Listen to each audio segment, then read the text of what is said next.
Talking baseball, baseball and the O's.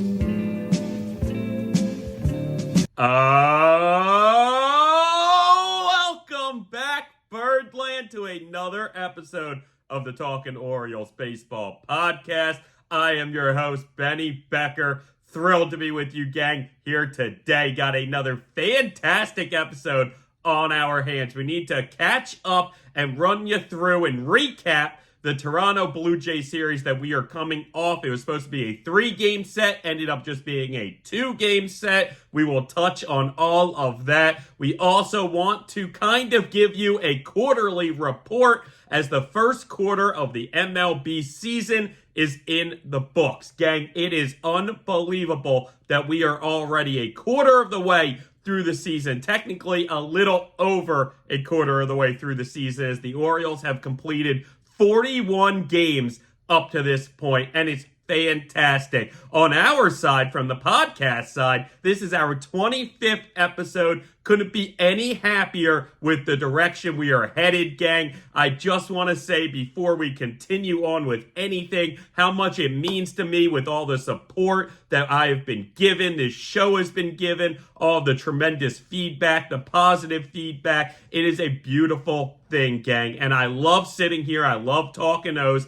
I love being here with you as much as I can. And we only have big things coming down the pipeline. Again, like I've said a few times, we haven't even gone hard by any means on social media yet. So the listeners that we have are the true loyal Talkin Orioles baseball podcast listeners.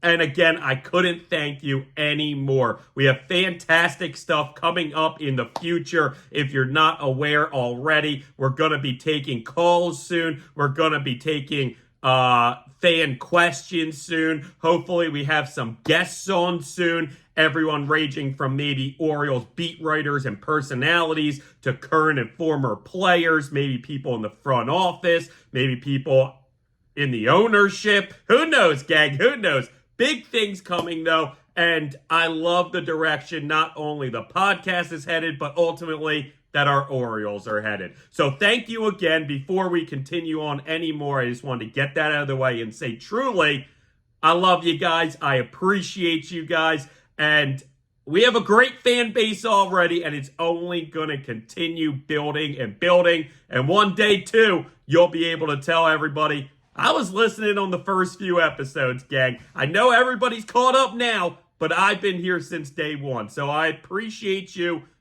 bottom of my heart, gang. And I thank you and appreciate all the support and everybody that has been along for the ride early, certainly not going anywhere. So also in this episode, we're going to kind of have a minor league report, if you will. I know we've done that a handful of times. There's certainly names that I want to touch on, but primarily one of the things we're going to talk about later is looking at this outfield and kind of trying to shake out this outfield because it's so beyond talented and there's so many names that can contribute. And at the same time, it certainly hasn't given us what we've hoped coming into the year. But we're going to touch on all of that, kind of have a little scheduled talk at some point as well. But let's just jump back in to the series that started on Monday, the Toronto Blue Jays coming to town. It was our first games against Toronto this season. We know those division games are so important, even though coming into the series, Toronto, I believe, was 7.5, maybe 8.5 back of top place in the AL East. So Toronto certainly not looking themselves, but they are a dangerous, tough team. And listen, it was a tough series. It wasn't the prettiest one by any means. Like I said, the one game got rained out on Tuesday, excuse me. So we had games Monday and Wednesday. Ended up splitting the two, as I'm sure you know. Monday's loss was just a tough one. It had the feeling that the Orioles were going to come back and find a way like they always do. But ultimately, they just could not get there, losing 3-2 in extra innings. Yet again, another extra innings game for this ball club, which I feel like they've had a ton of. And at the same time, this might sound weird, but if you look at innings pitched, they're one of the fewest as far as Major League Baseball teams go. So even with some extra inning games, maybe more than some other teams have played, certainly not going deep and deep into those extra inning games usually, depending on whether it's a win or a loss. Usually it seems like it ends relatively quickly when it does go to extras. But this team has found themselves in extras a lot, and it's kind of just the style that they've been playing. Obviously, they have that don't quit attitude, but also they've had great pitching, right? So that's going to keep you in ball games. So even when the offense, which has struggled in May, hasn't been as consistent as maybe we would like to believe it has been, that leads you to extra innings a lot of times. Close games, your offense fights back, finds a way to score some, brings it to that extra innings, and hopefully you can close out most of them with a win. Unfortunately, on Monday, that was not the case. We did have some positives, though. I'm not going to dig too much into the specifics of that game, but Adley Crushman had his first multi-home run game. 2 home runs for Adley on the day, and frankly, it's been something we've been seeing a lot of. We're going to touch on that in a second, but also Corbin Burnes on the other side in the pitching aspect. 6 earned, 1 earned run, only 2 strikeouts. Didn't have his strikeout stuff, but once again, the Orioles struggle to give Corbin Burnes any run support. Certainly, he didn't get the loss. Again, it went extra innings. The Orioles found a way to claw themselves back in the game a little. But Burnes kept the game there, as he typically has all season. And the Orioles, I think this is the 4th, maybe 5th time this year that the Orioles just really haven't scored any runs for them. It's one of those weird things in baseball. A lot of times you do see that where a team's ace just isn't getting the run support of the other guys. Now, partially that could be because when your ace isn't on the mound, you feel like as an offense you need to win that game. Even if, let's say, a Dean Kramer pitches an unbelievable game, or Cole Irvin pitches an unbelievable game and gets you through 6, 7, scoreless even, or 1, 2 runs, it might not be an ugly start. Still, coming into that game, you felt like you needed to win that game. Whereas, when Corbin Burnes is on the mound, maybe sometimes you go, hey, Corbin's got this. Maybe get a little too relaxed, maybe lose a little focus here and there in at-bats, and that causes you to not be able to give the man the run support he deserves. So, certainly not the best game. Again, we're not going to dig too much into specifics as far as that goes. Excuse me, my allergies have been absolutely murdering me all week. As if you listened to the last episode, you saw me sneezing multiple times throughout the podcast. So, hey, that might happen again, gang. You never know. Allergies are crazy. Life is crazy. Can't control it all. Just like the Orioles, unfortunately, can't control the lack of run support for Corbin Burnes this season. Hopefully, that's something that can kind of turn around. Part of that feels like bad luck. Again, the Orioles have been scoring a lot of runs this season. So you would expect, those runs to come in Corbin Burnes games also, not just non-Corbin Burnes games. But it is what it is. The beautiful thing was Adley hitting 2 home runs that day, really doing everything he can to keep them in it. Felt also he had a chance to hit a 3rd to win the game, I believe. It felt like it was going to happen, and it didn't. Unfortunately, the Orioles could not get a run across in the 10th either to keep the game going. Unfortunately, they fall in 10 innings, 3-2. Tuesday night, we got rained out, complete rain out. That's fine. Gives the Orioles kind of an extra day rest before heading into this really tough stretch where they have barely any days off.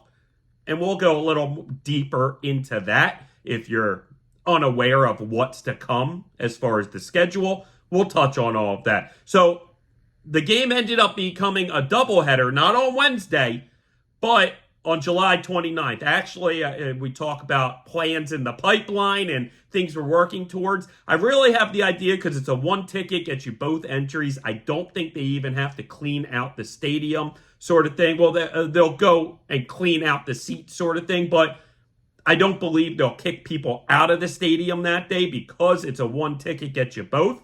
So serious plans on potentially having a podcast episode from the seats in the stadium in between the two games. Very excited for that. I'm going to definitely try and get down there for that doubleheader just because it's a lot of baseball. It's a good day of baseball. Middle, back end even of summer coming up. End of July, big series against Toronto in that spot. So it's very exciting, gang. And that's something I'm certainly going to be looking for. But we're about 2 months away from that. I mean, still in May, okay? So still plugging along in May. We're in the third week of May, so we still have a long time to go till the last week of July. But just something to look forward to. And again, something I'm excited about. I'm kind of trying to plan for, even if we can't do it in the stadium, if they do kick us out. We might be able to do a podcast episode from just outside the stadium. Maybe, live from Pickles. I know it's very loud there, so that might be tough. But it's one of those things that's the type of day of baseball that I am going to try and get down there for and be a big thing for the podcast and for an episode. Either way, Tuesday's day rained out, pushed till July 29th for a doubleheader. So that brings us to Wednesday. Once again, the Orioles then face a sweep, are trying to stave off a sweep and keep that streak or sweepless streak alive. God, is that a tongue twister? So when you look at it, I believe this is the 15th now time. I could go back to last time when we were talking about it, or 1-2 episodes ago, when I believe it was 14 time they were facing that sweep in this span. The last time, which would mean this is the 15th. Either way, we're right there, give or take one series, okay? And the Orioles, once again, just like Monday, was not really getting it going. Now, it was in a different way, though. Monday, we just could not get base runners on. Wednesday, we continuously got base runners on and just continued to miss opportunity after opportunity, okay? We'll take you through specifics as far as how we got our runs and how we got the win. But first, let me key you in on those missed opportunities, okay? 0 for 10 in runners in scoring position, 11 men left on base. They were getting men on time and time again, leadoff double, 1 out single, whatever it may be, and having no success driving men in. To the point, it got so bad, again, in these games, even when we're not scoring the runs, especially in the games like Wednesday where you're at least getting base runners, you feel like this team is bound to break through at some point. This team is going to find a way to win this game. And they did, but you started losing that faith after the 7th and 8th inning. So let me just zoom in real quick. Fast forward to those two spots. The Orioles had 2nd and 3rd in the 7th inning with nobody out. 2nd and 3rd with nobody out, and they couldn't get a single run across there. I don't care who was coming at bat. I don't care who you had to face. That's bad. All you have to do is just hit a ground ball to the right part of the infield, or just a deep enough fly ball. You don't even need a hit to drive in a run there, and the Orioles could not do it, could not capitalize on that opportunity. Then in the 8th inning, they got men on the corners, 1st and 3rd, 1 out. Once again, could not bring in a run. Now, I'm going to slow down for that situation because it was funky. If you were watching it, you already know. But again, 1st and 3rd, 1 out. The man at 3rd is Anthony Santander, who earlier in the game kind of ran into the wall. It was actually how the Blue Jays got their 2 runs. He was chasing this fly ball to right by Bo Bichette. It was not an easy play. It was a hard hit ball. It must have tailed on him or something. Tony took a complete banana route around, which ultimately made it so he missed the ball. He slammed into the wall. Looked like he banged up his foot or his knee in the moment. I mean, Brandon Hyde and the trainers didn't even go out to check on him, so I don't know if he waved them off or they just said, unless he calls us out, we're not going. I don't know how that played out because it looked like he was moving in a way where you would go check on him. But that's how Toronto got their 2 runs, okay? Now, let's fast forward, okay, back to that 8th inning. 1st and 3rd, Santander's on 3rd. Again, not running the best, not the best runner in general for this team. In fact, outside of maybe James McCann, probably the slowest runner on this team. I would probably take Adley, Crushman in a race, Ryan O'Hearn, Ryan Mountcastle against Tony Taters. Okay? And then everybody else on the team is fast. So, literally, you have your possibly slowest base runner on 3rd, and certainly in that game, in that moment, a guy who couldn't run any faster than he typically does, if not is running slower than he does. You have Cowser on 1st after an intentional walk. Okay. Cowser has some speed for his size. Not a blazer, but good speed. So you're not as worried, or you still are worried about a double play, but you're not necessarily as worried that every ball could be turned for a double play. And we saw that on the other side with the O's being able to turn a double play or two just because very slow runners were on 1st and batting. So kind of gave the Orioles extra time. Listen, baseball is a funny game. Not every double play is made the same. Some are tailor-made, and yeah, a fast guy at 1st is still going to be out. Others are kind of deep in the hole and short, or the guy kind of has to come up on it, or whatever it may be, kind of eats him up. Whatever it may be, a faster runner at 1st can get to 2nd, or at the very least, break up the double play because it's such a bang-bang play at 2nd that the fielder cannot deliver a ball to 1st even to get a slow base runner, okay? So, let me continue painting the picture of that situation. 1st, 3rd, 1 out, slow guy at 3rd. You have James McCann, your catcher that day, but backup catcher, and if there's anybody slower on the team than Tony Taters, it's probably James McCann up at the plate. Earlier this season, we saw the Orioles allow James McCann to lay down a sacrifice bunt, and it was a big-time play in that game. But James McCann even said, probably the only time I bunted in the last 20 years, or however long it's been. He's certainly not a bunter. Very rarely are major league teams even telling anybody to bunt. Certainly not their backup catcher, who probably doesn't have much experience bunting in a game and probably very rarely practices bunting in practice. So, anyway, they tell James McCann to lay down a bunt. All right? Now, it didn't go perfect. Okay? Now, again, 1 out, slow man on 3rd. So this bunt has to essentially be damn near perfect to allow Tony Taters to come home on it. Otherwise, either you're setting up an easy double play if it goes to the wrong spot, or at the very least, just sacrificing the out to get the man to 2nd to keep the man at 3rd. And that's pretty much what would have been the best case scenario.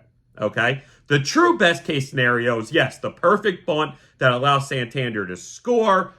Maybe even McCann gets to 1st, and it's 1st and 2nd with 1 out, and the run scored, and awesome. So they try to have him bunt. He misses the first one, if I remember, on a ball that I think almost hit him. The second one, I believe he pushed foul.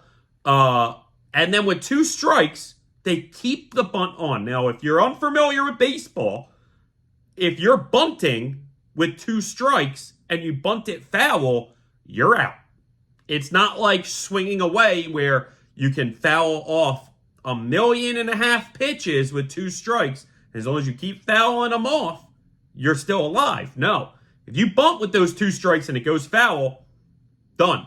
And the runners can't advance. Even if they were running, they got to go back. So just one of those situations where now you're not even calling it off with 2 strikes. You're keeping the bunt on. Very questionable move by Brandon Hyde and these Orioles. I'm really not sure what the thought process was there.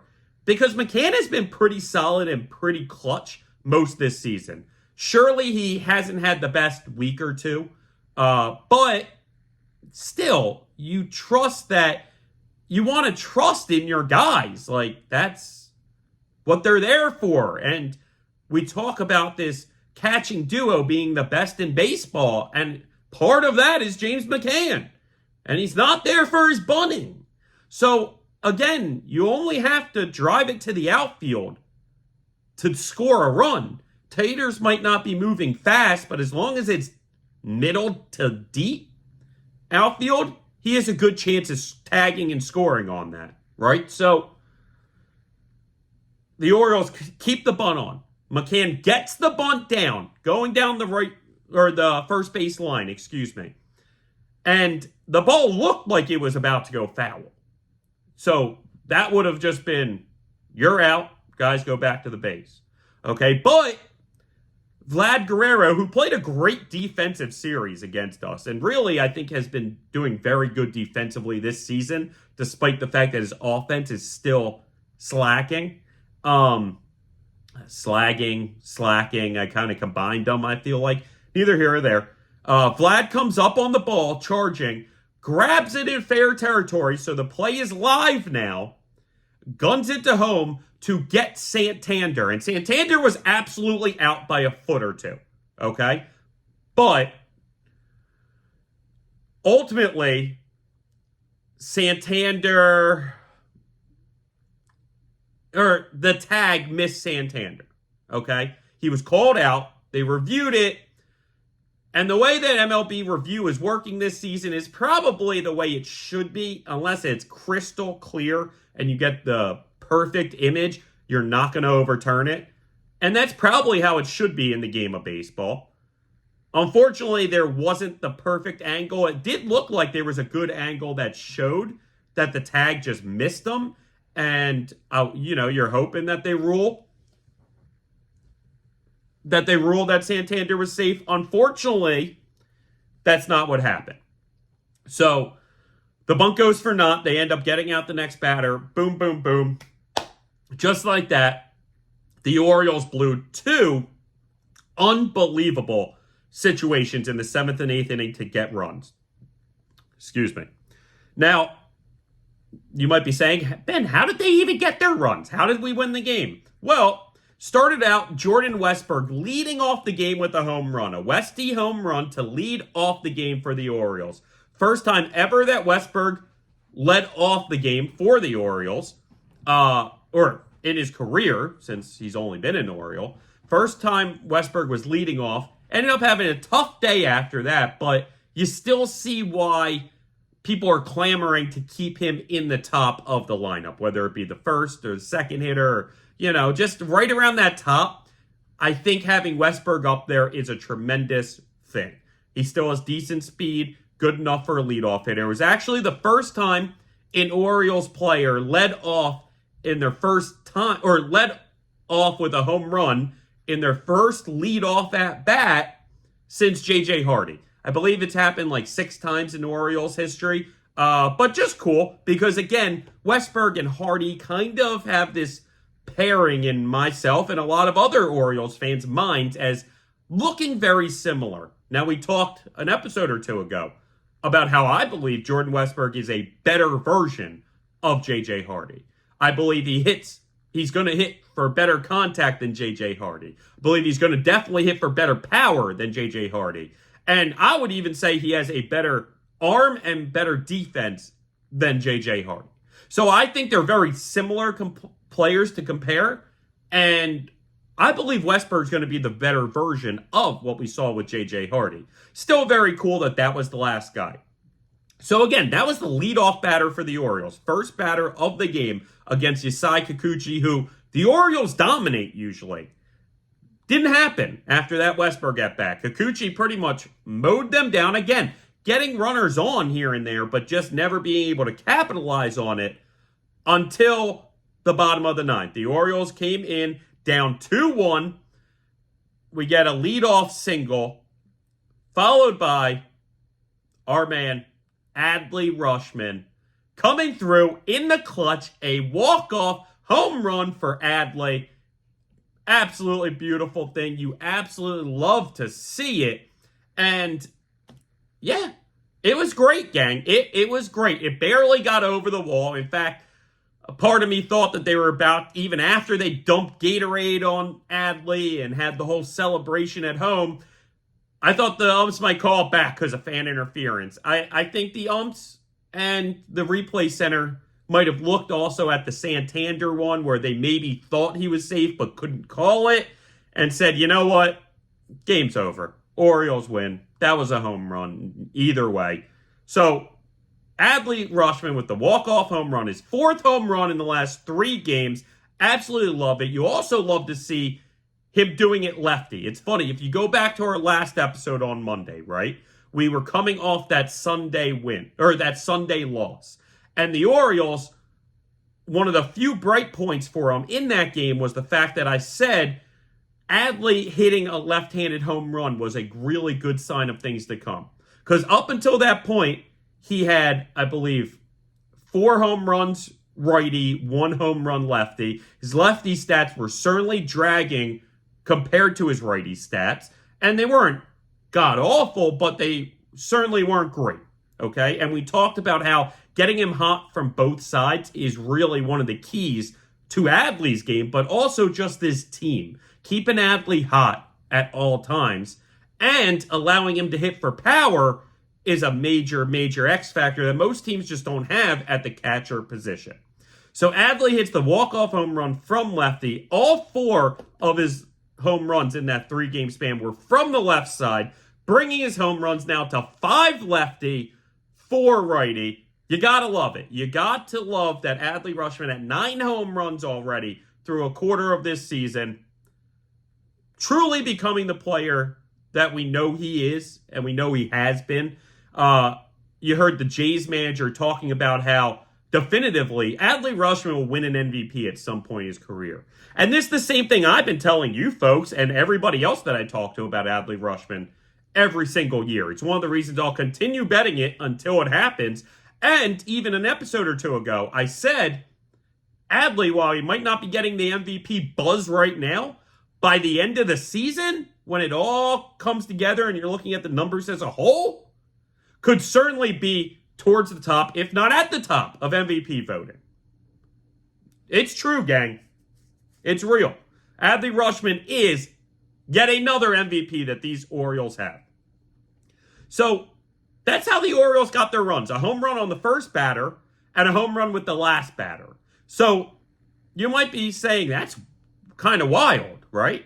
It's actually historic, okay? It's only the 4th time in Major League history that a team had a leadoff home run and a walk-off home run with no runs in between, okay? The last team to do it, interestingly enough, was the 1983 Phillies, who we know lost to the Orioles in the World Series. So there's just some, I don't know, some feeling behind all of that, right? Like the idea that we've been talking these Orioles to the World Series this year. It's something building. It's something exciting. And now you do something that is only for the 4th time in Major League history, even if it's not necessarily the best thing in the world, it still is a stat that you have to have won a game to accomplish. So, if nothing more, all wins are good wins. Okay? And kind of the irony to do it against the team that the Orioles won their last World Series against in that year, like, very cool stuff. And it just continues to add the vibes of a World Series team. And frankly, I've been saying with a lot of people I'm around on a daily basis, Orioles-Phillies World Series seems like it's almost written in the stars, gang. Now, I think the Phillies have to go through a lot more in the NL than the O's are going to have to go through in the AL. But time will tell. Time will tell about all of that. Also, this was the first time since 1962, when the Mets did it, that a team bookended a game with a home run twice in a season. Okay, so that means have a leadoff home run and a walk-off home run in the same game for the 2nd time this season. Last time was on April 17th against the Twins. That would be Gunnar hitting a walk or a leadoff home run and the Mullins walk-off home run game. Again, the second time the Orioles have done that. First time that a team has done that 2 times in a season since 1962. Don't be surprised if the Orioles wind up doing it another time, too, this year. I mean, listen, these are historic things, and hopefully, just like last time, the Orioles aren't shut out throughout the rest of the game. But again, when you're talking about this stat, again, it has to be with a win. If the second home run has to be a walk-off home run, that means that you won the game. So, no, whether there are runs in between or not, like the Twins game or this one, doesn't matter, gang, because you still get the win, and all wins are a good win, especially when your team's not performing the best, okay? And we'll kind of touch on that more, but I mentioned it earlier that the Orioles' offense has had a tough May so far. Certainly, the power numbers continue to be there. They continue to hit home runs, but their lack of walks are maybe making more of those home runs solo home runs, which is keeping the runs per game down. And there's some tweaking I think that needs to be done with the coaching staff and the development staff. But ultimately, it's just these players coming into the season, okay? It's just coming into the full swing of the season. And frankly, for a team that has a lot of players who traditionally are slow starters, it was actually encouraging to have them have such a great April offensively. And now in May, while they're maybe struggling, still producing enough to win a lot of games, which they are. They are doing that. Like I said, it's the first quarter in the books, technically 41 games, so slightly over a quarter of 162. But after that, we're sitting at 27-14. I mean, right where we need to be, guys, right on track. That's the first thought and note that I have when it comes to this first quarter of Orioles baseball. They're right on track. We talked about in the first 36 games them wanting to go 24-12 and setting themselves up for a great season if they did that. Well, they did do that. Exactly. 24-12 in the first 36. Exactly what we pinpointed as what we wanted, or where we wanted them to be at that point. Exactly what we did. If you project it, the Orioles are sitting at minimum 104 wins, as high as, I believe, 107 or 8 wins. I mean, the Orioles are in a tremendous spot, and that's why we talked about setting that foundation with the first 36 games. And remember, the opponents that we thought were going to be easy, the LA Angels, the Kansas City Royals, the Pittsburgh Pirates, Milwaukee Brewers, the Minnesota Twins, like Oakland Athletics, those are all teams that we thought were just going to roll over, especially early in the season. And they weren't.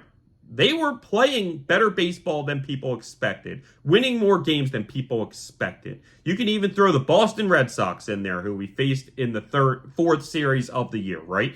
So all of them outperforming what maybe people expected from those teams early, at least. And the Orioles still were able to accomplish exactly what we set out for them. Now, whether they set out that or not, who knows? But I wouldn't be surprised because, again, when we broke down the schedule, it really looked like kind of 3 parts. The first 36, the last 27, and the middle 99. And now we've entered the middle 99, and we've already split the first 2 games of those 99, and it's a beautiful thing. Or, in fact, we've taken 3 of the first 4, or 5, 3 of the first 5 of that first 99. So we're right where we need to be, okay? Shouldn't have been that hard of math. Really shouldn't have been that hard, Ben. But kind of doing it a little on the fly because I didn't necessarily write it down. Okay, so again, right on track for where we need to be. Now, when you look at surprises, whether they be good or bad, we certainly have a lot more good than bad. But there's some on each end, right? So let's talk the good, okay? And it's going to be more individual players, okay? Corvin, absolutely phenomenal. And we talked that possibility coming into the year. But again, this is a guy who probably wouldn't have even made the rotation had Bradish and Means both been healthy. Didn't even start the season amazing, but really clicked it on at about, I feel like, that fourth start for him, give or take, and then just went on this tear the last, really, month of the season. So Cole Irvin is certainly a pleasant surprise that we've had. I could write down Dean Kramer, too. I think Kramer's more doing exactly what we expected Kramer to do,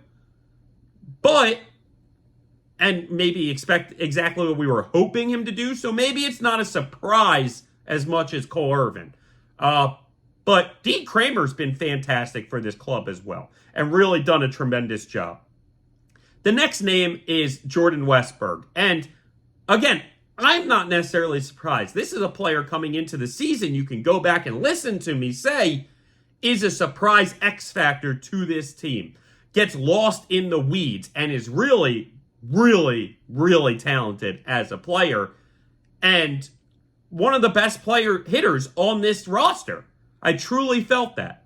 And Jordan Westburg has been not only great, but consistently great, okay? I don't need him to put up MVP numbers like maybe Henderson or Crushman. But Westy, has absolutely cemented himself in this Orioles core, okay?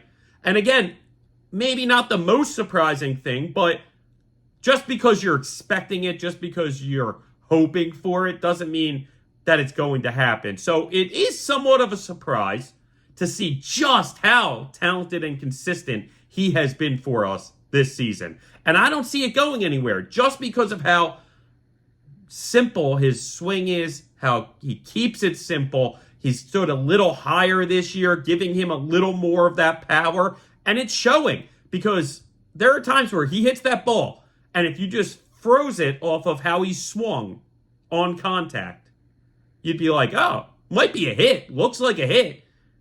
Maybe like a line drive in front of the center fielder for a single. And this ball just rockets off the bat and ends up going out to dead center. So Jordan Westburg has really cemented himself as a part of this Orioles core moving forward, and I absolutely love it. Ryan O'Hearn, to me, is maybe the most surprising offensive standout so far, in a positive way. O'Hearn, while he hasn't always had consistent playing time this season because of maybe facing a lot of lefties or just too many guys to fill the positions. I mean, he's in kind of that rotation where it's like, oh yeah, him and Mountcastle are rotating first, but Mounty's been really good, and defensively has been great, so maybe we keep Mounty there and we try and get O'Hearn to the outfield. But we do have a lot of outfielders too, so what do we do there? Maybe DH, but we also want to give Adley DH days. Now, typically those are going to come when there's a lefty on the mound because McCann, the righty, can face a lefty, but that not always the case. So, again, these spots are being taken up, and it's a shame because Ryan O'Hearn has been, again, phenomenally consistent, just like Westburg, in a lot less playing time and a lot more sporadic playing time.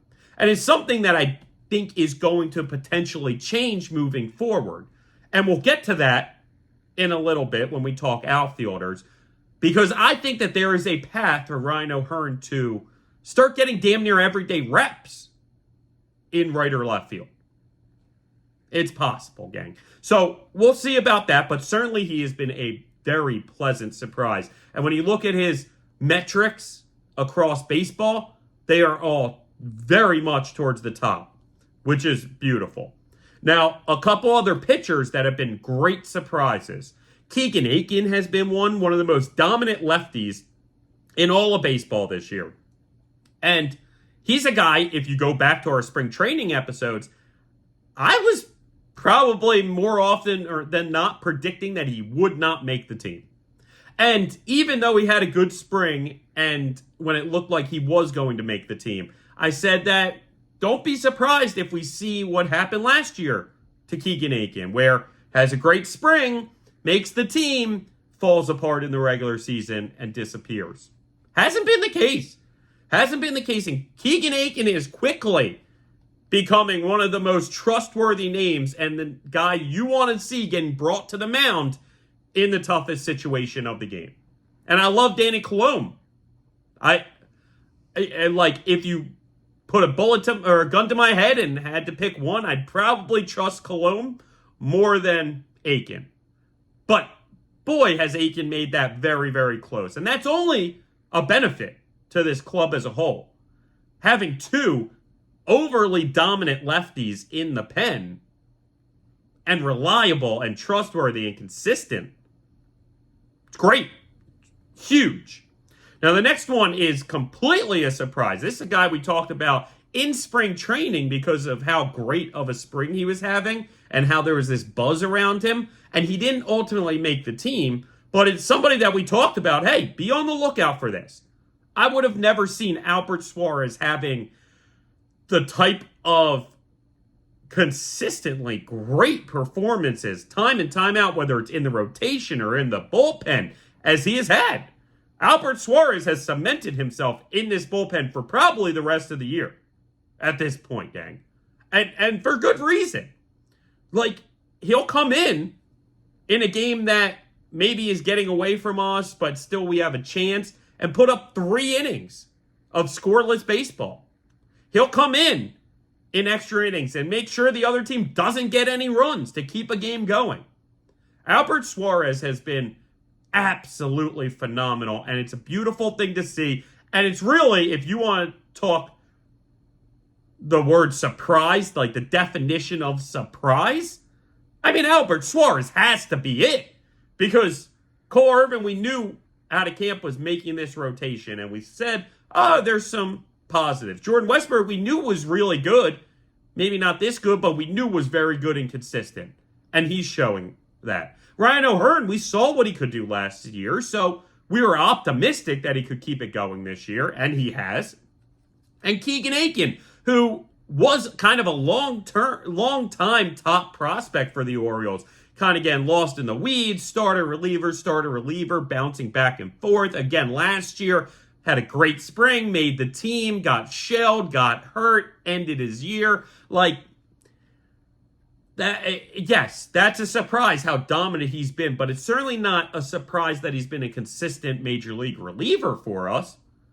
So, Albert Suarez, if you want to go definition of the word surprise, yeah, Albert Suarez, the guy that's been pitching in Japan and Korea for the last 4 or 5 whatever years, and just got here, and then didn't make the team, but found a way on it, and has done a tremendous job both in starting and relieving, and I absolutely love it. And you know the guys love it, right? I remember talking about this when he got brought up, when he entered the locker room for the first time. Ryan O'Hearn, actually, with a huge, welcome back, Albert. Like, everybody thrilled to see this guy. And frankly, major leaguers, no matter how great of a person you are, aren't going to act that thrilled to have you back unless they feel like you're really going to help the team, which he has. Frankly, one of those 2 names could wind up saving a lot of games for us this season. I've been saying if Kimbrel truly loses the job, and we know we've seen him being used in the middle innings, I really think that they're going to try and bring him back into the closer role, if not in the Seattle series, definitely soon. But, I mean, heck, Albert Suarez closing out the game for us, I'm starting to trust. I know that might sound insane, and partially my brain's going, what are you talking about? But yeah. Albert Suarez being the Orioles closer is starting to make me feel warm and fuzzy inside and get good feelings about. Good butterflies. All right. So let's look at some of the bad surprises. And, they haven't necessarily been completely detrimental, but really there's 2, okay? Again, the pitching has been phenomenal for us this season. Tremendous. The offense at most times have been pretty solid, other than maybe this last couple weeks, and there was a stretch in April for like a week or 2 where the offense is kind of sputtering a little. But for the most part, as a whole, the offense has a lot more good than bad, right? So really two things that I feel are the bad surprises so far. The one of which is the low walks and on-base percentage. Because the Orioles have not been good at getting walks this season. I know we've been a little more aggressive, and that's the strategy, and we've seen some great offensive numbers from guys like Crushman and Henderson and some of these other players while being less patient, but doesn't seem like it's fully there. And ultimately, a low on-base percentage is going to be a problem because when your bats are not hitting, like, for instance, Monday, you're not going to score many runs even if you can get a couple home runs like they did. Now, because you're not getting the walks, you're not getting those extra runners on base. You might be getting some hits here and there, but there are going to be days, again, like Monday, where you just not really getting hits. I believe the Orioles only had 3 hits all day, 2 of which were the Adley home runs. So if you're getting more walks, guess what? Maybe there's a base runner or 2 on for Adley for that home run. And we either tie or win the game. I mean, not tie it at the end, but like tie it in the 10th and keep the game going and maybe eventually win. Or heck, we could have won that before extras. Again, there was 1 man on at any point in one of those Adley home runs. We win that game in regulation. So that's kind of been a surprise. Now, again, I believe that's part of the Orioles' strategy this season. Be more aggressive at the plate, put better swings on it, hit the ball really hard, which they have done. All I'm saying is that's worrisome to me because you're not going to get hits every day. And you need to be able to draw some walks, especially on the days where you're not getting base hits.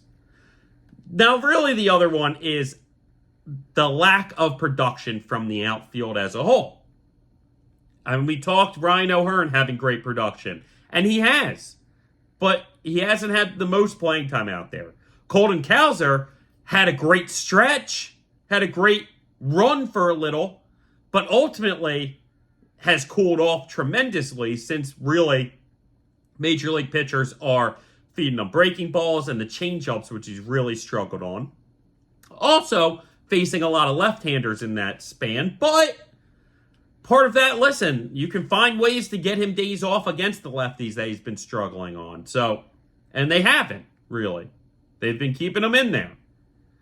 In fact, if you look to that Wednesday game against the left-handed Kikuchi, I mean, you're keeping in Mullins and Cowser, who have been struggling recently majorly, definitely struggling against lefties, and you allow them to face Kikuchi, who maybe in your mind you were like, oh, we always get on top of, so we're going to get on top of big, and maybe that gets them rolling, or at the very least we're facing the bullpen early. Okay, yada, yada, yada, whatever. But ultimately it didn't work out because neither of those guys had a good game. And just, again, the outfield as a whole has been very underwhelming. Now, I do see some positives coming, and we'll touch on that when we get to the outfield talk. To break down some offensive stats, and then we'll break down some pitching stats as a team, not as individuals, but as a whole team. Because I think this is going to paint an interesting picture for the Orioles this season, and for me, offer more optimism. Like I need any more optimism, but offer more optimism for these Orioles moving forward this season. All right. The Orioles are first in home runs, 11th in batting average, 8th in RBIs, 10th in runs, first in slugging, 5th in OPS, but they're 22nd in on-base percentage, right? So that was what I was just talking about. The low on-base percentage, the low amount of walks has caused the on-base percentage to be 22nd best, whereas everything else is essentially top 5, top 10, okay? I mean, if not top, most home runs, best slugging percentage, so there's a lot of good stats for these Orioles, right? There are a lot of positive stats for these Orioles. And before I advance to the pitching, I didn't break down the numbers fully for this, but I really feel like the Orioles have not had many of those enormous innings as far as run production goes. Like the 5, 6, 7 run innings. They really haven't. which kind of is a positive. I'm taking as a positive because they're just consistently dinging another 1-2 runs on. Run here, 2 runs there, another run there, another run there, 2 more runs there.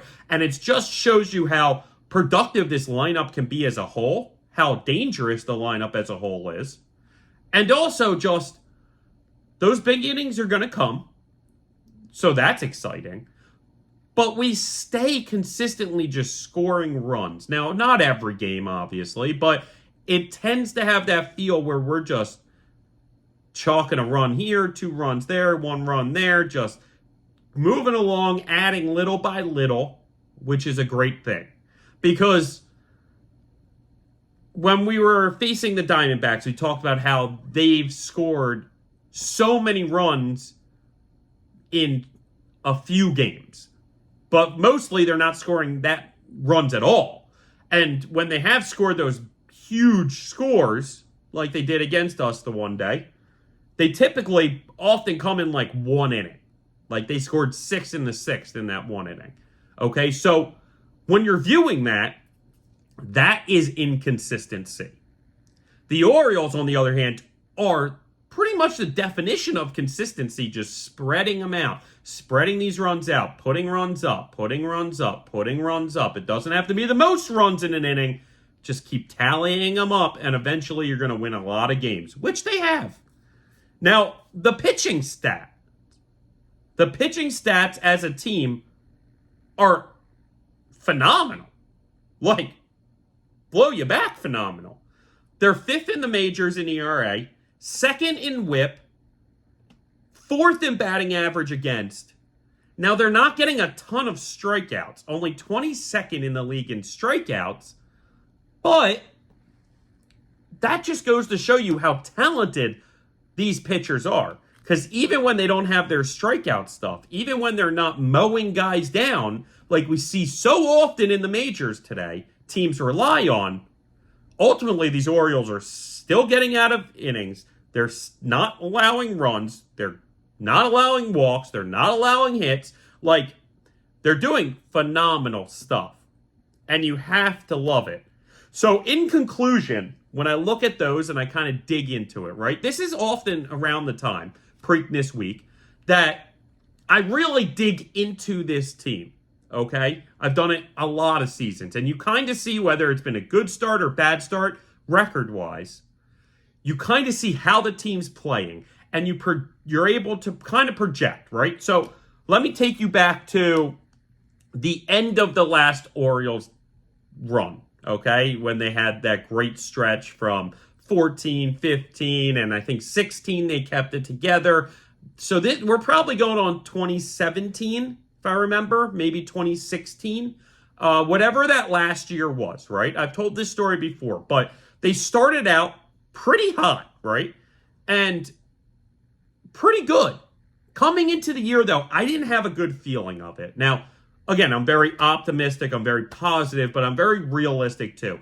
And when I looked at that team, we had lost a couple guys, and I didn't see great things from the guys that were still there recently, and it had the feeling that it was going to start falling apart. And I told people that. And just like this season, I was betting the Orioles every day at that point. And going into that year, I said it probably isn't going to make me money like it has the past 3 years. But, I mean, let's keep it going. Because I've made a lot of money. I can go for a month or two and see how we stand after that, right? And again, they were winning games. They were winning a lot of games. They were still undervalued as a betting market goes. So I was making good money on them. And even better, because I had such a feel on the team, that I wound up, I forget the exact number, but at that point, I'd wound up staying off of maybe 10 games, 9 of which were their losses. So from a gambling standpoint, I won almost every Orioles bet I had placed so far that year. It was great. Like, I had won probably 20 out of 22 times I bet, or something along those lines, right? It was phenomenal. And I'll never forget the day before Preakness going down and watching the Orioles play in person. And they were horrendous. It did not look good. It was ugly. And I went back to the hotel room and I started breaking down numbers, and I realized that they were giving up an insane amount of base runners, but letting in almost none of them. And conversely, they weren't getting on base runners, but were scoring a lot of them. And I was like, something has to change. Something's going to break.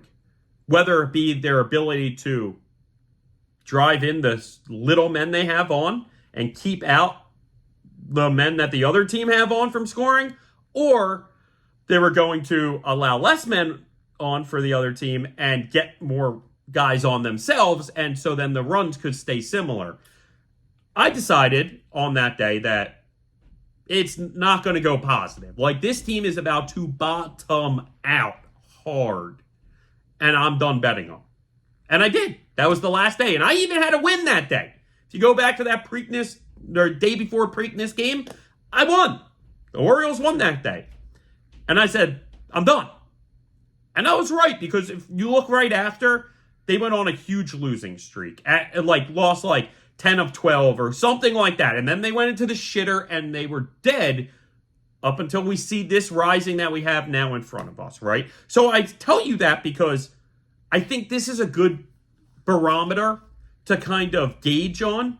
You have a quarter of the season in play or finished, and you're able to look at stats, see if the stats are telling the same story that the record's showing, and figure out, if not, what's going to change. Is the record going to change, or is the stats going to change? And I think that if you look at the stats for these Orioles, they're pretty much doing what their record says. And there's no reason to think that the Orioles can't maintain basically this projection all the way through. And the reason is because the pitching has been so phenomenal, but not in a fluky way. Like, just legitimately phenomenal. And we've even yet to see it at full strength, right? For a little while, Cionel Perez was down for the bullpen. We know Kimbrel's had his ups and downs. The rotation was missing Bradish and Means, got back Bradish and Means, but unfortunately had to send Grayrod to the IL. So, the pitching staff is still yet to be perfectly whole. And they've been pitching phenomenal. Absolutely phenomenal. One of the best pitching teams in the league right now. And the irony is that if you ask most people, oh, how are the Orioles winning? Still, just like coming off last year, still the people would say, oh, the offense, oh, the offense, oh, the offense. Yeah, the offense has had a good run and put together nice numbers, as they should. But really, it's the pitching that has gotten them the record they have so far. And I don't believe that the pitching's going to suddenly turn tides and get negative real quick. Maybe a guy or two will have a bad run. Sure, we saw Kimbrel. I'm sure that'll happen at some point. Ultimately, though, this is a team that is playing up to their phenomenal record. And the offense still really isn't clicking at its full force. Even when Gunnar was on his run, Adley has been on his run, Westberg has been solid this whole year, Kowser was on his run. Still, there's plenty of names that can perform better over the course of this, okay? And, guys like Austin Hayes, guys like Cedric Mullins, guys like Anthony Santander. Again, we're going to talk the outfield, but that's a good start. That's a good start, because really the infield has played great, including the first basemen have played tremendous. So, and again, this is with Urias having struggled a bunch early and kind of been solid, but not great. Good defensively, obviously, but still not putting together stellar offensive numbers. I still think there might come the day this season where we replace Urias, maybe with Holiday coming back, or Norby, or somebody. We'll see.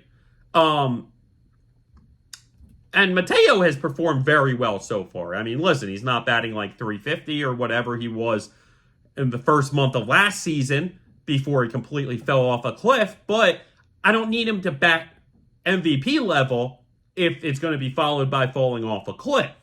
I'd rather you just be consistently, solidly getting on base like he has been, stealing bags, playing great defense. I absolutely love Mateo. I know coming into the season, I talked about Jorge Mateo being one of the biggest X factors to the Orioles' success this season because he gets so undervalued and he's playing this super utility.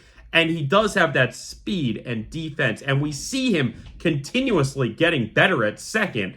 I wouldn't be shocked if they didn't want to bring in one of those young kids again, just giving Mateo the second base job every day. I wouldn't be shocked. He's performed that consistently solid for this team. And of course, his speed just brings in that X factor time and time again. Okay, so the conclusion is that the Orioles, just like I thought coming into it, are very good. Very, very good. And they're going to remain very good, I believe. Stats are equaling the great record that we see currently. So get used to it, guys, because I think that this just trends that are only going to continue. And again, the offense and the pitching have not been either fully healthy or fully clicking at any point this season. Just wait till it all comes together, gang. All I'm saying is, you think this is special, just wait till it all comes together. But we don't need to play our best baseball in May. I don't want to play our best baseball in May. I want to play our best baseball in October. So get everything in line. Get all the ducks in a row. And prepare yourself for that postseason. Which I think they are ultimately doing. I love it.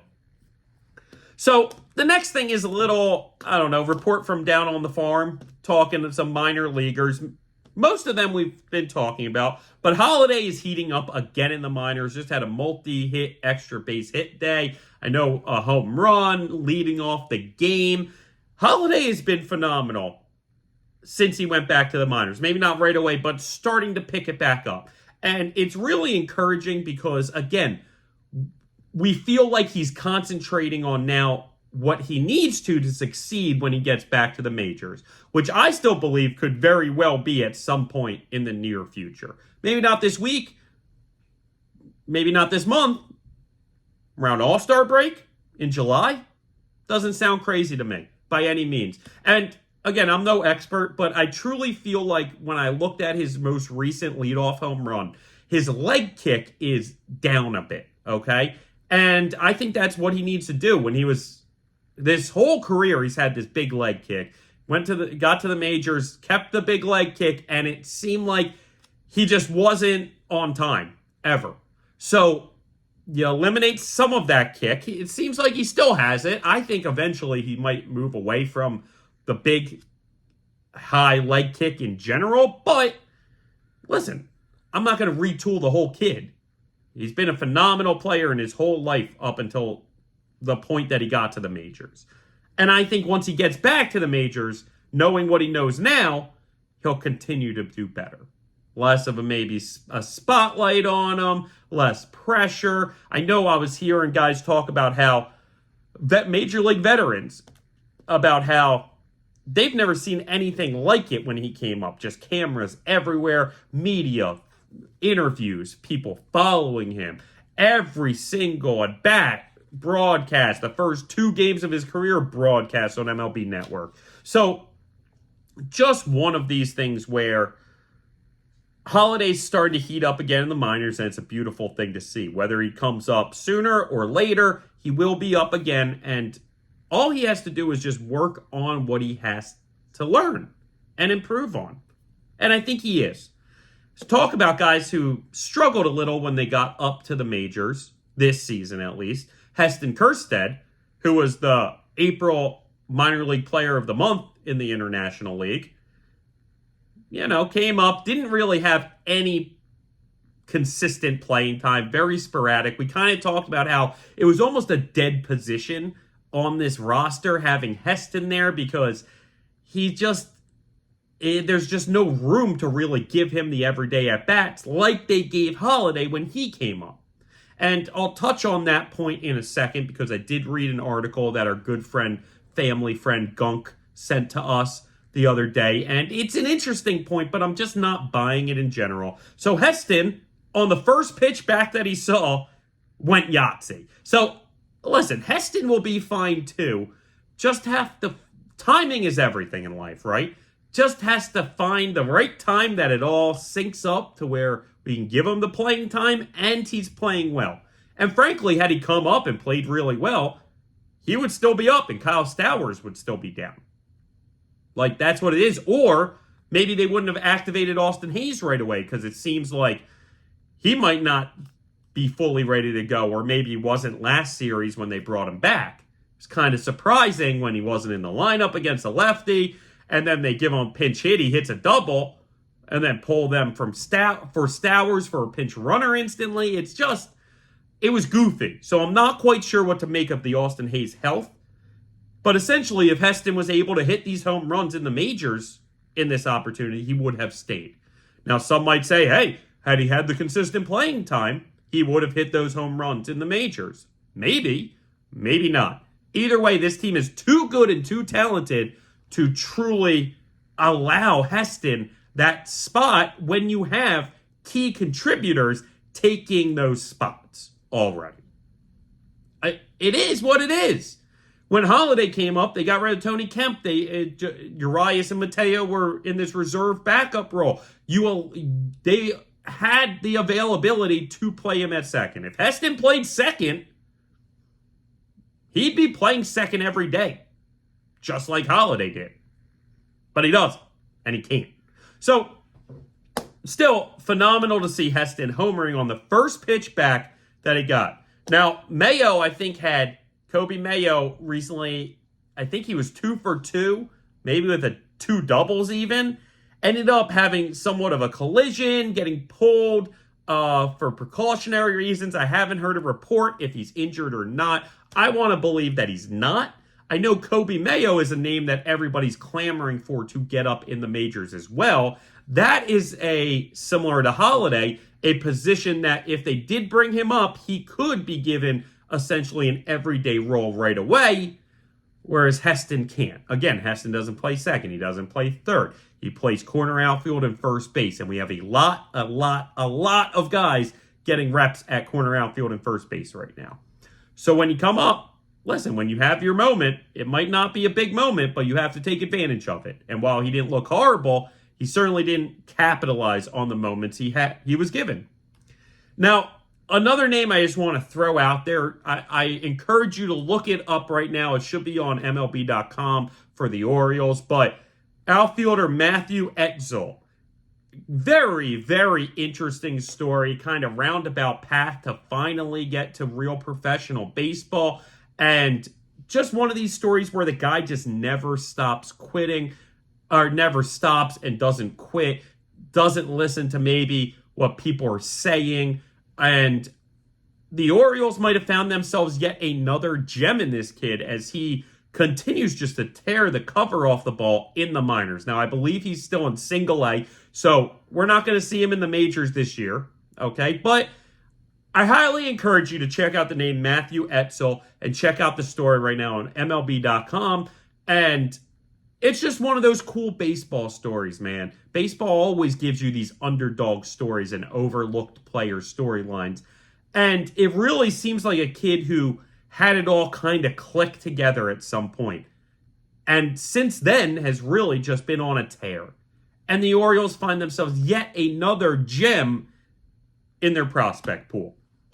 So now let's talk about the outfield, okay? We're probably going to end it on the outfield, maybe a little schedule nugget when we're done that, but we're coming to the end, gang. And when you look at the outfield, we talked about how they've underperformed, okay? Now, Hayes, we know, struggled mightily out of the gate, got hurt, has been down for a few weeks. We know he came up for the last series, again, had a pinch hit double where he got pulled for a pinch runner instantly, wasn't starting against a lefty like he normally would, so there's question marks on how healthy Austin Hayes is right now. And maybe, just maybe, the Orioles roster as a whole has allowed the Orioles to bring him back before he's 100%, because that way he can still have these big pinch hit opportunities and get right. either way, I think that once Austin Hayes is fully healthy, whether it's now or in a little, and he's able to fully start getting into playing time, he is going to go off on a tear. He tore it up on his minor league rehab assignment. Again, his only at-bat so far since being back is a nice double. So it's just one of these things where I expect big things from Austin Hayes. Maybe not through the course of the entire year, but maybe in this stretch from now to the All-Star break to really get things going. And I think that that's going to be an X factor, not just for the Orioles offense as a whole, but particularly for all of these other outfielders, because it can allow Brandon Hyde to mitigate playing time for these lefties that might be struggling against lefties a little more, okay? Now, Santander has had a bad batting average, some real negative stats this season. However, he has had a good amount of walks. Really, he's one of the few Orioles consistently walking. And he's still hitting home runs. I believe he's at 7 home runs on the season. So not the top, but still consistently contributing, right? So not every number is equal, right? Because his batting average is sitting right around where Cedric Mullins' batting average is, give or take. But he's been providing more power, more walks, and thus more production than Cedric Mullins, who we've seen some bad and we've seen some worse, really. For a small stint, it seemed like Cedric was getting hot, and then he cooled off again. He's really struggled against lefties yet again this season. It's something we saw a couple years ago by him, and last year seemed to have corrected that, at least to the point where, he can be in the lineup every day, righty or lefty, because he's not a liability. This year, he's batting like 100 or so against lefties. Not much better against righties either. So, I don't know what to make of it. We know he's playing unbelievable defense, as always. We know he's kind of like this clubhouse leader, and certainly a fan favorite. So, I'm not quite sure what to make of Cedric Mullins. I want to believe, again, getting Austin Hayes back allows maybe some more off days for Mullins, get to see some better matchups, kind of get right a little more time to not focus too much in on it, kind of take a step back, get a breath of fresh air, and allow you to come back and hit properly. We'll have to see how it plays out with really all three of those guys, because we know they're coming to the end of their Orioles run probably one way or the other. Within the next year or two, all of those guys will probably be gone. And we need to see kind of what we're going to do about it. Are we going to re-sign one or all of them? I don't see any chance it's all of them, but maybe one of them you could decide to re-sign. Are we going to trade all of them? Are we just going to let them walk in free agency? Where is this going to land, okay? Colton Cowser is clearly cemented in the Orioles' plans for the current and future of this outfield. But again, getting Austin Hayes back, I believe, can allow him to take a step back and get right. Because that, I think, has been the ultimate part of Cowser's struggles, is after he got hot, Hayes was hurt, and then it forced the Orioles to have to play him against lefties. It's almost a guy you can't take out of the lineup, especially when your other options truly were Heston Kjerstad, now Kyle Stowers, another left-handed hitter. All I'm saying is we've seen success out of Cowser this year, and even though he's been struggling, it seems like he gets at least a hit every game or so. 1 or 2 games. He's at least getting a base knock and staying relevant. We know he got intentionally walked the other day. Yeah, sure, that's not going to make you hit any better, but still, it just feels good to get on base. I certainly have had many stretches in my life, again, at very low points of baseball, of where I could not get a base knock. And it felt really good if you found a way just to get a walk, or you got hit by a pitch and you found a way on base. It starts bringing your mind back out of that batter's box into the whole game to allow you to succeed better in the batter's box.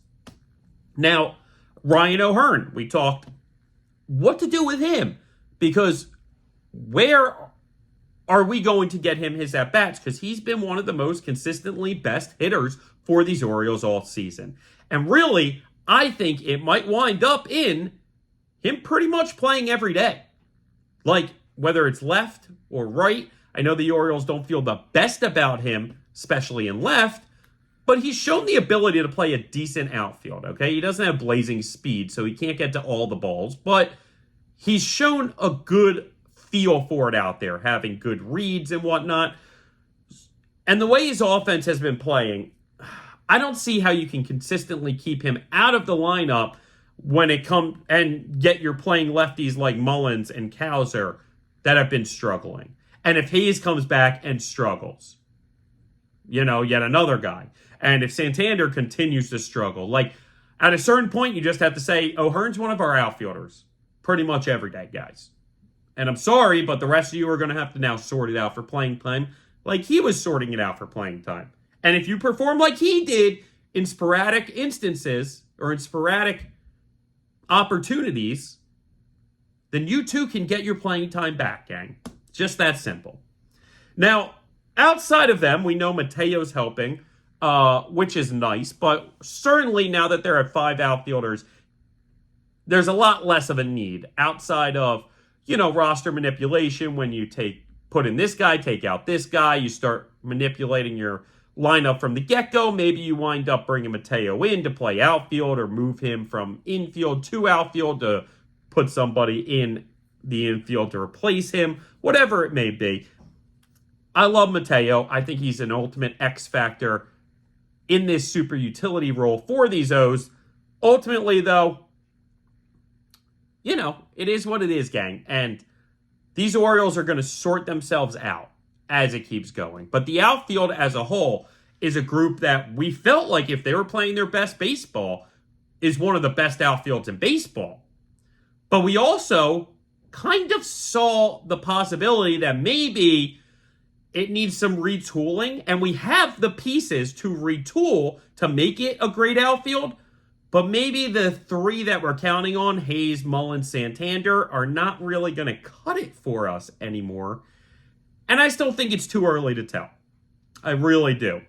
Mullins, I'm the most worried about. Again, Hayes, I really think will turn it on, but he's been known to be very inconsistent. Hot, cold, hot, cold. I think Cowser will absolutely turn it back on, maybe not to the degree that he was earlier, but at least to a consistently solid player. And Santander, I think, will probably remain doing what Santander's doing now, which might be a bad batting average, but at the very least is drawing walks and hitting home runs and kind of deriving value from those factors, even if sometimes he looks completely lost out there. Now, there's other options. There's youth. We know Kyle Stowers is in the majors now. Heston is a guy that was just in the majors.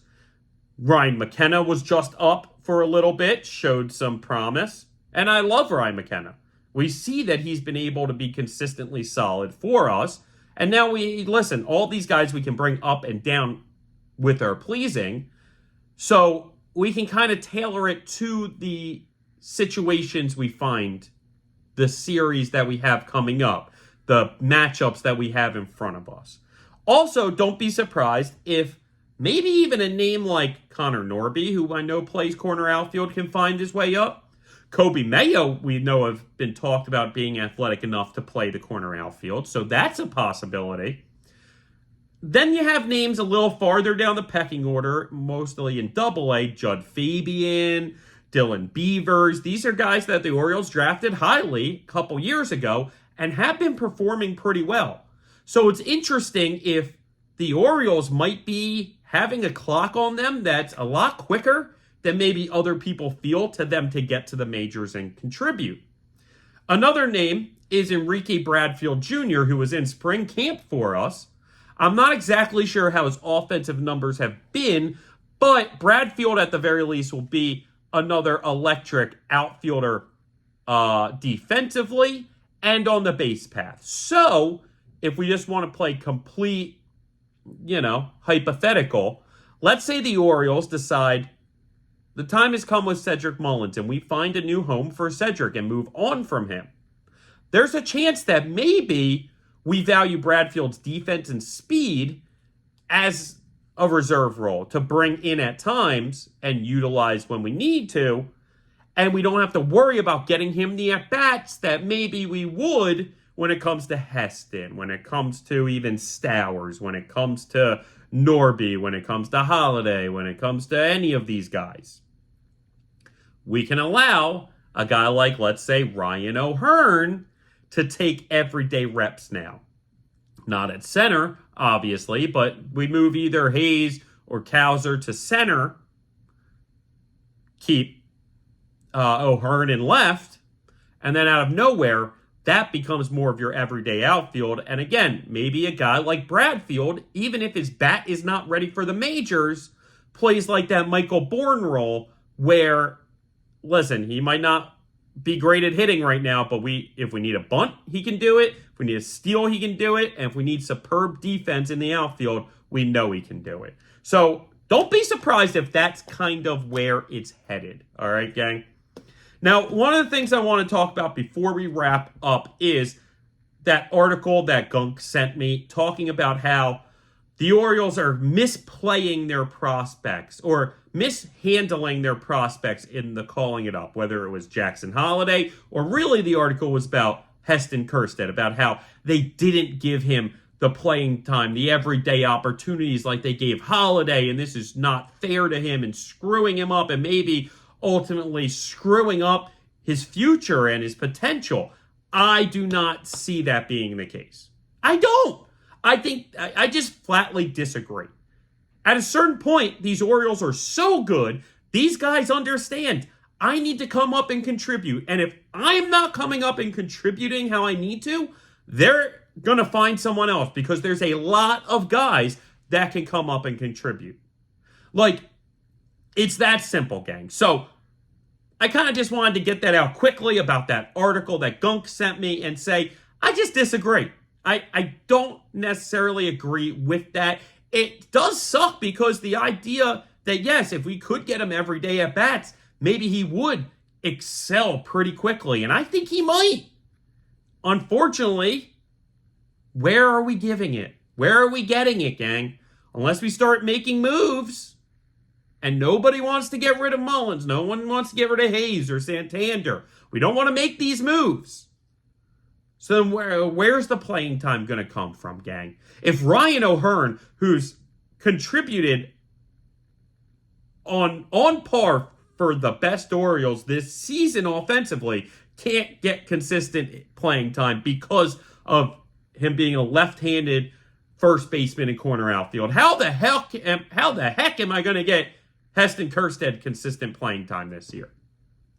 Like, this article is basically being like, we want our cake and we want to eat it too. We want to be one of the best teams in baseball and make a run for the World Series, but we also want to give prospects everyday reps and allow them to work out the kinks and the funks and get to their best. Okay, well, like, you can't have both necessarily. Because if we kept Holiday and Heston and all of these guys, Stowers and Cowser and all of these guys, every single day you're getting playing time and you're getting everyday reps, I don't think the Orioles are at 27-14. Heck, maybe we're at 24-27. I don't know. Like, it might not be that big of a difference. Or maybe it's like 20-21. Because that's possible, gang. Because the offense at times has been inconsistent already. If you're telling me I'm going to bring in more inconsistency, that doesn't necessarily lead to more wins. And it's a shame. And we'll get to the point in the future, whether it's this season or next, where Heston is allowed to get these playing time. Unfortunately, right now, I just don't see it. I don't. So I think the article's overblown, and it's okay. Now, to wrap it up, we're going to close it out on this. Again, I just wanted to give you an update if you're not familiar with what the schedule the Orioles have to come. In many ways, is the toughest stretch the Orioles will have to face all year, gang. Okay? Starting today, they have 13 straight games, or 13 straight days with a game, followed by 17 straight days with a game, followed by 13 straight games with a game. Now, there's a day off in between the 13 and 17 and 17 and 13. But still, that's a lot of games. And luckily, the first stretch of 13 games is against kind of subpar opponents. We're starting with Seattle, who is above 500 and a tough team, right? Really good pitching, some tough offensive pieces. We know J-Rod's great. We know they have some good offensive weapons. Ultimately, though, they're really the only above 500 team that we're going to be facing in the next few. Because then we have the Cardinals, who stink, the White Sox, who are the worst team in baseball probably, and the Red Sox. So that's the first 13 straight, okay? So that's the next 4 series: Seattle, St. Louis, Chicago White Sox, and the Boston Red Sox. Seattle and Boston are at home. St. Louis and Chicago are away. Hopefully, that's a positive thing. The 2 tougher teams we got at home, and the 2 easier teams are away. Really, though, we're ramping up for that 17 straight days where we have to face Tampa, Toronto, Tampa, Atlanta, Philly. Ugh. And then after, 1 day off in between that, we then go to New York for the Yankees, Houston, Cleveland, and Texas. Gang, it is not going to be an easy run from now until July. Pretty much. From now through June, it is going to be a grind and a war for these Orioles. But I am very confident that the Orioles can at least start this very well. And again, if we go back to the math of when I broke down the schedule, the Orioles just really have to be 50 and 49 over a 99-game stretch in this middle to find themselves in the low to mid-90s as far as wins go. That's true. It's real, gang. So we don't need to be dominant, right? Hopefully we can dominate these next 4 series. And then maybe that next 5 or even 9, it's kind of 500 baseball. And that's okay. Because then after, we get back to a little bit more easy. And we get back to a little better, more rested opportunities. And then we can go on a run in that second half. So, very excited for this Seattle series. Again, we're going to see some good pitching. I wouldn't be surprised if the offense kind of remains a little struggling at some point through this Seattle series. Hopefully we can pick up a couple wins, at least. But we'll see. Still very encouraged. Again, the conclusion of when you dig into the first quarter of these Orioles is that this is a very good baseball team. We can, nitpick and find a guy that's struggling or have had a bad run or whatever it may be. But ultimately, that's baseball. And this team as a whole is unbelievably talented and continues just to win games and find a way to win. And that's what we do, gang. The Orioles staved off getting swept in that Toronto series, getting it 105 series without being swept. Or 104. Nope. I lost it, gang. 105, yes.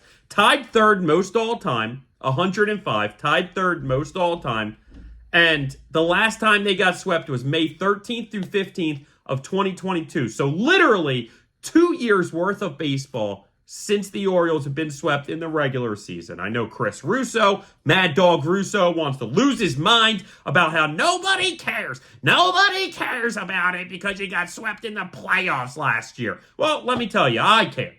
I care. And I think a lot of Birdland does care. And it says a ton about this team. And yeah, getting swept in the postseason last year sucked.